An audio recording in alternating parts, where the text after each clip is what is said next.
UN Bharat की तरफ टकटकी लगाकर देख रहा है। यूएन को भारत की शक्ति का एहसास है, तभी तो वो दुनिया के सबसे जटिल मुद्दे को सुलझाने के लिए भारत से उम्मीद लगाए बैठा है। इजराइल फिलिस्तीन के मुद्दे को सुलझाने में कई देश जब खुद उलझ गए तो यूएन ने भारत से आस लगाया है। इजराइल फिलिस्तीन संघर्ष के स्थायी शांतिपूर्ण समाधान के लिए संयुक्त राष्ट्र का एक प्रतिनिधिमंडल 2 दिवसीय पर भारत यात्रा पर आया है।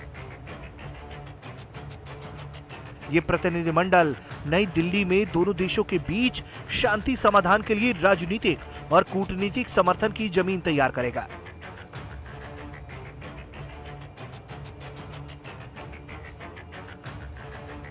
अपने 2 दिवसीय यात्रा के दौरान संयुक्त राष्ट्र समिति का प्रतिनिधिमंडल भारतीय विदेश मंत्री एस जयशंकर और मंत्रालय में वरिष्ठ अधिकारियों के साथ साथ राजनीतिक दलों के नेताओं से भी वार्ता करेगा।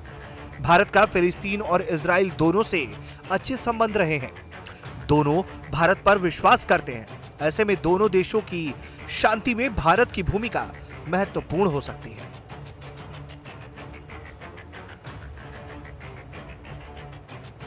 इस दौरे को लेकर उम्मीद है कि भारत के प्रयासों से दोनों देशों में शांति स्थापित की जा सके। फिलिस्तीन में शांतिपूर्ण समाधान के लिए भारत का राजनीतिक और कूटनीतिक समर्थन बढ़ाने और फिलिस्तीन से तालमेल के लिए भारत का ध्यान यूएन प्रतिनिधिमंडल केंद्रित करेगा।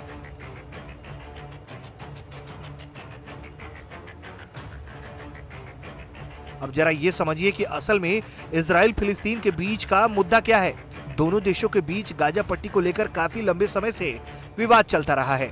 1997 के बाद जब यूएन ने फिलिस्तीन को एक यहूदी और एक अरब राज्य में बांट दिया था, इसके बाद से फिलिस्तीन और इजराइल के बीच संघर्ष जारी है।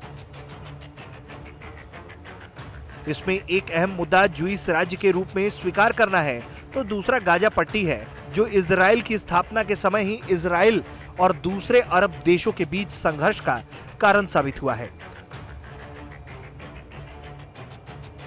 तब से अब तक गाजा पट्टी को लेकर दोनों देशों के बीच में संघर्ष जारी है। पीएम मोदी से यूएन के उम्मीद का कारण यह भी है कि पूरी दुनिया इजराइल के पीएम बेंजामिन नेतन्याहू के साथ पीएम मोदी की दोस्ती को जानती है। उनकी दोस्ती को जिसने भी देखा वो दोनों का कायल हो गया। ऐसे में उम्मीद है कि भारत अपने रिश्तों का इस्तेमाल इस समस्या के समाधान के लिए करेगा, क्योंकि ये पूरी दुनिया में एक बड़ा मुद्दा है और आए दिन विवादित इलाके में हिंसा के कारण लोगों की जान भी जाती रहती है। ब्यूरो रिपोर्ट, भारत तक।